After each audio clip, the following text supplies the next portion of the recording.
નમસ્કાર મિત્રો, સ્વાગત છે તમારું અમારી ચેનલ લોહંગ ટ્રાવેલમાં। તો મિત્રો, આજે આપણે વાત કરીશું એક ગુજરાતનો સૌથી જૂનો અને સૌથી મોટો મેળો એટલે કે તરણેતરનો મેળો।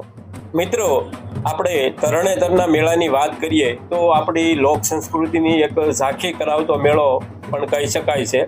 અને મેળાની શરૂઆત આપણે જોઈએ તો ભાદરવા સુદ ચોથના દિવસે આ ત્રિનેત્રેશ્વર મહાદેવના સાનિધ્યમાં એક સરસ મજાનો સાંસ્કૃતિક કાર્યક્રમ યોજાય છે અને ત્યારબાદ ત્યાં ધજા